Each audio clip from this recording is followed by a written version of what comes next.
Идея была и цель была всегда найти его, но сподвигла фотография. Ну, вот данная фотография, которую мне передал родственник, и с нее и начался мой поиск. Потому что на обороте этой фотографии есть надпись, что сегодня посетил такую дверь, после которой он пересмотрел всю свою дальнейшую жизнь. Естественно, мы догадываемся, какая это была дверь, потому что датирована эта фотография маем 1937 года, а в 1937 зимой его отца арестовали, и родственники о нем ничего не знали. Он был имамом в деревне Буюк-Ас. Знаю опять-таки только имя Аджупа. Аджи Вефа, Буюк Аджи Вефа.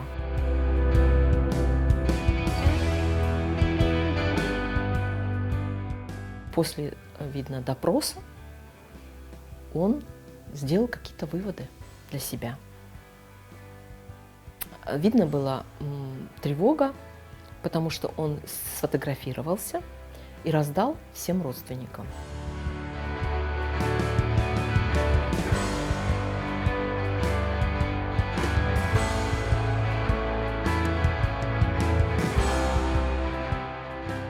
Бабушка была безграмотная, твердила только о его имени Фета, Фета, Фета. Естественно, дети стали Фетаева Аблялим, Фетаева Муслиме, и она, мама их, Фетаева Теслиме.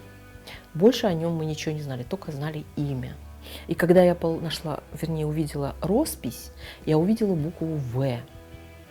А его сестра говорила, что папу звали Аджупа. У меня были варианты Аджи Вефа, Аджи Мифа, Вефа. И вот таким образом я его искала как Вефаев или Аджи Вефаев.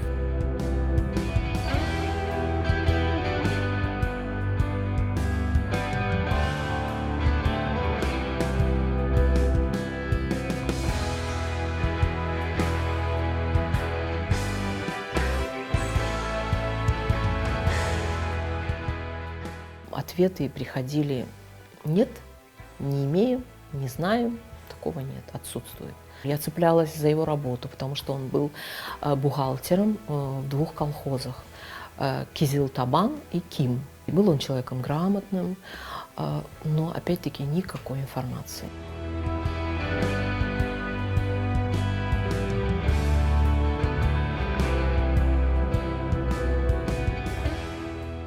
Опять-таки век интернета, видно, пришло то время, когда оцифровали его данные и выложили в интернет.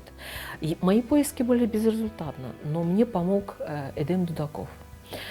Я обратилась к нему, потому что я писала очень многим. Вот Эдем Ага мне как в сказке. Я читаю месседжи, вижу о нем данные. Сердце ёкнуло, ну это он. Это он. Вот он мне нашел о нем информацию, Саголсон. Ну и потом я стала писать в архив Подольска, Министерство обороны. Ну а потом посыпались ответы. Потом, когда я уже получила с Питера, с медицинского архива письмо о том, как он был ранен, когда он был ранен, сколько он пробыл в госпитале.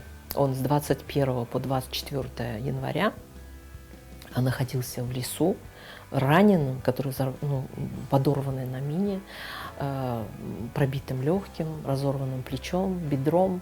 И вот он 3 дня находился вот вне госпиталя. Потом его с 24-го определили в госпиталь, и он 12 февраля от пневмоторакса, от попадания легких воздуха скончался.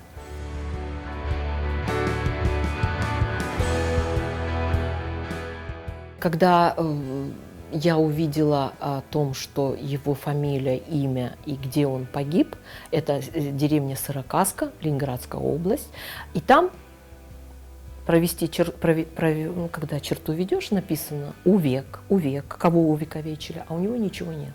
То есть он был не увековечен. По причине, естественно, наверное, по определенным причинам.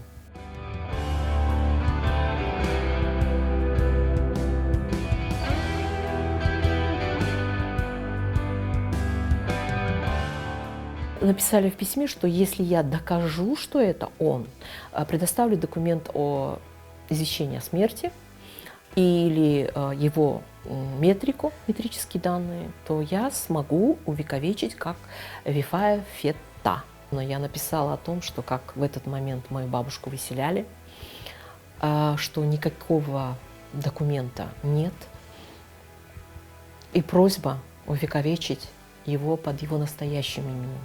Они пошли мне навстречу.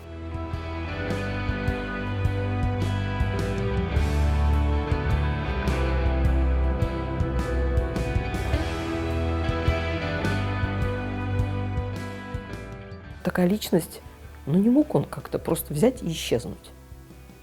Я в это верила, знал, что я дойду, найду. Теперь у меня такая цель, ну, поставленная задача его увековечить на родине, где он жил, родился, жил, трудился.